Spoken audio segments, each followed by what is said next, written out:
ಹರಿ ಓಂ ಗುರುಭ್ಯೋ ನಮಃ. ನಾವು ಇಂದು ಪಂಚಕ್ಲೇಶಗಳ ಬಗ್ಗೆ ಚರ್ಚೆ ಮಾಡೋಣ. ಅವಿದ್ಯಾ, ಅಸ್ಮಿತಾ, ರಾಗ, ದ್ವೇಷ, ಅಭಿನಿವೇಶ, ಪಂಚಕ್ಲೇಶ.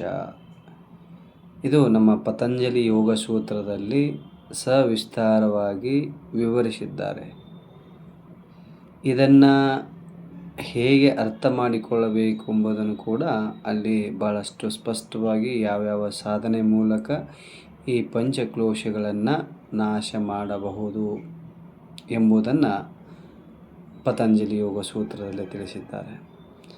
ಅವಿದ್ಯಾ ಎಂದರೇನು ಅಂದರೆ, ಯಾವುದು ಅಸತ್ಯವಾಗಿರುವಂಥ ವಸ್ತುವನ್ನು ಸತ್ಯವೆಂದು ತಿಳಿಯುತ್ತೇವೆ ಅದನ್ನು ಅಸತ್ಯ ಅಂತ ಕರಿತೇವೆ.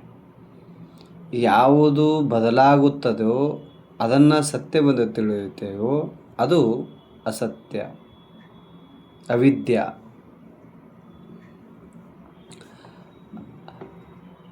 ಈ ಶರೀರವು ಕೂಡ ನಾವು ಸತ್ಯ ಅಂತ ತಿಳ್ಕೋದು, ಇದನ್ನು ಕೂಡ ಬದಲಾಗ್ತಾ ಇರ್ತದೆ. ನಾವು ಚಿಕ್ಕವರಿದ್ದಾಗ ಈ ಶರೀರ ಹೀಗಿರಲಿಲ್ಲ, ನಮ್ಮ ಕಿವಿ ಹೀಗಿರಲಿಲ್ಲ, ನಮ್ಮ ಮೂಗು ಹೀಗಿರಲಿಲ್ಲ, ಕಣ್ಣು ಹೀಗಿರಲಿಲ್ಲ, ಶರೀರ ಹೀಗಿರಲಿಲ್ಲ, ಅದು ಬದಲಾಯಿತು. ಆದರೆ ನಾವು ಇದನ್ನೇ ಸತ್ಯವೆಂದು ತಿಳಿದುಕೊಳ್ತೀವಲ್ಲ, ಇದಕ್ಕೆ ನಾವು ಅಸತ್ಯ, ಅವಿದ್ಯಾ ಅಂತ ಕರಿತೀವಿ. ಇನ್ನು ಅಸ್ಮಿತ ಅಂದರೆ ನಮ್ಮ ಶರೀರ, ನಮ್ಮ ಇಂದ್ರಿಯಗಳು ಆತ್ಮ ಎಂಬ ಭಾವಿಸ್ತೀವಲ್ವ, ಇದೇ ಆತ್ಮ ಎಂದು ತಿಳಿದುಕೊಳ್ತೀವಿ. ಇದಕ್ಕೆ ಅಸ್ಮಿತ ಅಂತ ಕರಿತೀವಿ. ನಮ್ಮ ಬುದ್ಧಿ, ನಮ್ಮ ಮನಸ್ಸು, ನಮ್ಮ ಇಂದ್ರಿಯ ಇವು ಎಲ್ಲವೂ ಆತ್ಮ ಬೇರೆಲ್ಲ, ಇದು ಬೇರೆ ಅಲ್ಲ ಎಂಬ ಒಂದು ಜ್ಞಾನ ಇದೆ ಅಲ್ವಾ, ಈ ಜ್ಞಾನಕ್ಕೆ ನಾವು ಅಸ್ಮಿತ ಅಂತ ಕರಿತೀವಿ.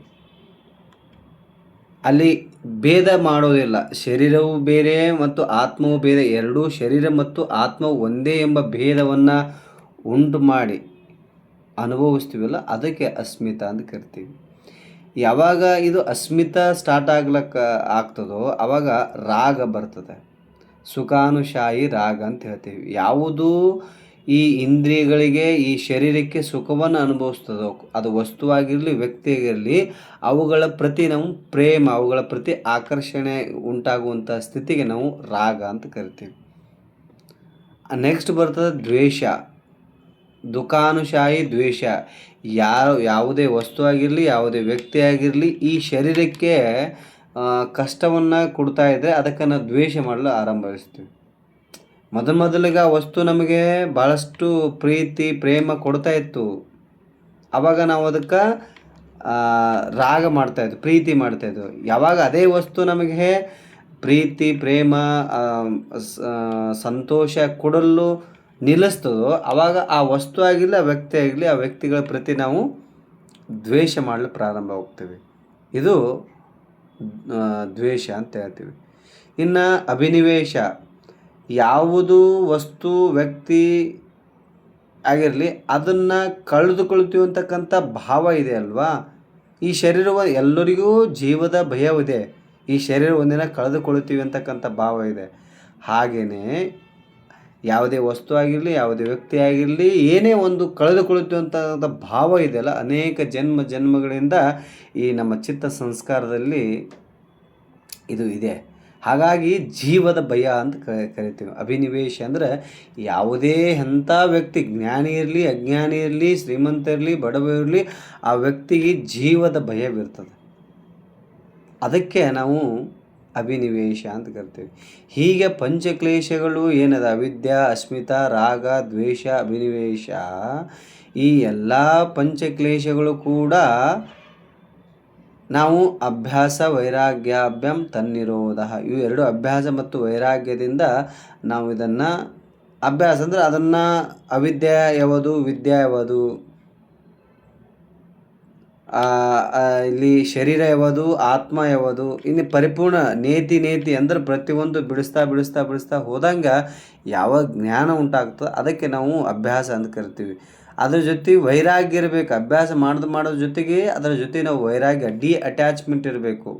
ಆವಾಗ ಅಭ್ಯಾಸ ಮತ್ತು ವೈರಾಗ್ಯ ನಮಗೆ ಈ ಸಾಧನೆಗೆ ಇದು ಪಂಚಕ್ಲೇಶಗಳನ್ನು ದೂರ ಮಾಡಲು ಸಹಾಯ ಮಾಡ್ತದೆ.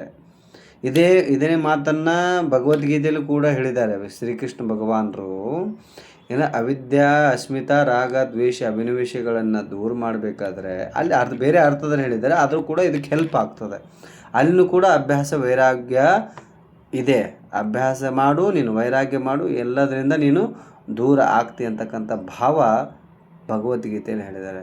ಅದರ ಜೊತೆಗೆ ನಾವು ನಮ್ಮ ಯೋಗಶಾಸ್ತ್ರದಲ್ಲಿ ಬಂದರೆ ನಾವು ಅಷ್ಟಾಂಗ ಯೋಗವನ್ನು ತೆಗೆದುಕೊಳ್ತೀವಿ. ಅಷ್ಟಾಂಗ ಯೋಗವನ್ನು ಆಚರಣೆ ಮಾಡುವುದರಿಂದ ಯಾವುದು ಅಸತ್ಯ, ಯಾವುದು ಅಸ್ಮಿತ, ಯಾವುದು ರಾಗ, ಯಾವುದು ದ್ವೇಷ ಅಂತಕ್ಕಂಥದ್ದು ಅಲ್ಲಿ ದಿನಾಲು ಅಭ್ಯಾಸ ಮಾಡ್ತಾ ನೀತಿ ಅಭ್ಯಾಸ ಮಾಡ್ತಾ ಅದು ನಮಗೆ ಅರ್ಥವಾಗಲು ಸ್ಟಾರ್ಟ್ ಆಗ್ತದೆ.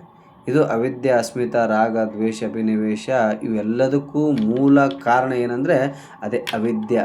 ಅವಿದ್ಯೆಯಿಂದಲೇ ಇವೆಲ್ಲ ಅಸ್ಮಿತ ಹುಟ್ಟುಕೊಳ್ಳುತ್ತದೆ, ರಾಗ ಹುಟ್ಟುಕೊಳ್ಳುತ್ತದೆ, ದ್ವೇಷ ಹುಟ್ಟುಕೊಳ್ಳುತ್ತದೆ, ಅಭಿನಿವೇಶ ಹುಟ್ಟುಕೊಳ್ಳುತ್ತದೆ. ಯಾವಾಗ ಅವಿದ್ಯೆನೇ ನಾಶ ಆಗ್ತದೋ ಅಲ್ಲಿನೇ ನಮಗೆ ಪರಮ ಆನಂದದ ಅನುಭೂತಿ ಉಂಟಾಗಲು ಸ್ಟಾರ್ಟ್ ಆಗ್ತದೆ. ಯಾವುದೇ ಸುಖ ದುಃಖಗಳ ಅನುಭೂತಿ ಆಗುವುದಿಲ್ಲ. ಅವಿದ್ಯೆನೇ ಎಲ್ಲದಕ್ಕೂ ಮೂಲ ಕಾರಣ.